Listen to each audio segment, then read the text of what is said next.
القناة الإخبارية الجديدة صوت الشعب. يا غرق مركب على متنه زهاء 150 راكبا لأسباب مجهولة في بحيرة البينونة وتابيه السياحية في شمال غرب كولومبيا، وذلك حسب ما كشفت عنه فرانس بريس.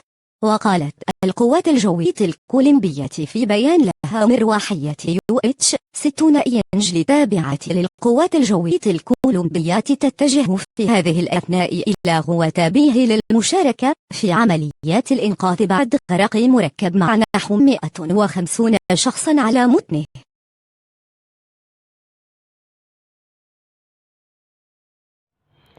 إذا أعجبك الفيديو لا تنسى الضغط على زر إعجاب واشتراك وشارك ذلك مع أصدقائك.